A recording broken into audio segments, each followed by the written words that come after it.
Are you depressed and finding that you're looking for some other type of alternative way of dealing with the depression? If you are, maybe this is the video for you. My name is Dr. Story. I've been a chiropractor for over 23 years. I've dealt a lot with patients on their physical problems, but one of the most challenging parts of dealing with patients is when patients come in and they're depressed.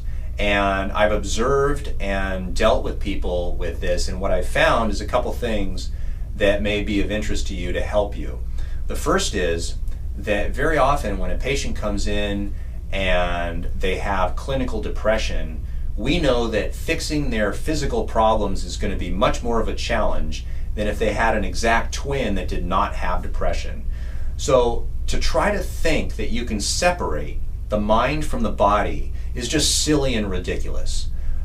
The mind affects the body and the body affects the mind. And what we've found is that if we can somehow get the body, the physical body, to actually feel better, then very often the depression improves, the clinical depression improves. Now, this is not just my opinion. This has been studied extensively. The hardest part is not the science behind it, but getting people to actually do it. So, when a person has back pain, neck pain, headache, shoulder pain, carpal tunnel syndrome, knee pain, foot pain, this person naturally should be depressed just based on that. That's aside from having clinical depression. But if you can get people to actually physically improve their physical body, very often their depression, their clinical depression, is not as severe.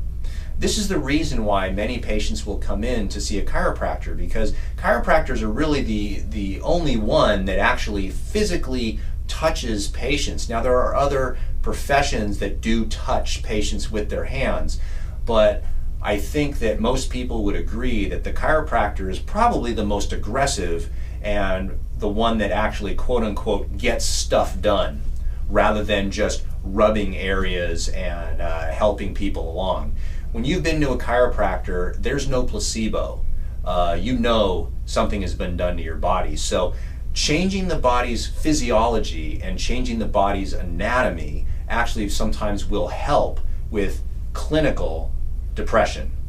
The second thing is getting people to exercise is one of the hardest things, because people are so depressed and unwilling to do things sometimes that will help themselves. So very often what I found is to tell people to just go out and go for a walk. Now, you get all the excuses happening. Well, I don't feel like it, the sun is bad, I don't want to get skin cancer. The reality is a 10-minute walk is not going to give you skin cancer. And very often if you can get people to do it, I always tell people to walk as if you mean it. Walk as if you had someplace to go. Walk as if you were a successful person going to a meeting, that type of thing. And what ends up happening is when people do that, it really improves their mood. The third thing would be nutrition. Very often people that are depressed go through a spiral downhill where they start eating poorly, and that plays a role in all the chemicals that are in their brain. So one of the things to do is to try to get inside the person fish oil. Fish oil is very beneficial. It's been studied extensively with depression, and so if you can get people to take fish oil, that's one. The second thing is to eat better and start coaching people on what to eat. What's popular now is intermittent fasting, which, some of the intermittent fasting seems almost like a little bit ridiculous. If eating for 8 hours just simply means you're just skipping breakfast.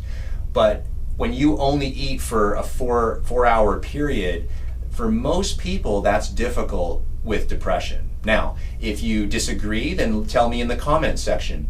But that's been my experience with patients, is to get them on a good diet where they're eating nutritional food throughout the day, and they stop drinking Pepsis and Cokes and sodas and things like that, and they start drinking water, and they get fish oil.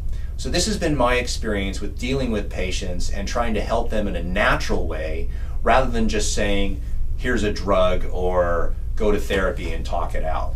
And I'm not saying to not do those things, I'm just saying to try to do these things as well. And very often you can reduce your medication sometimes with the approval of your doctor, which if you're doing better, why would the doctor stop you on, keep you on the same medication, right? We'll find out.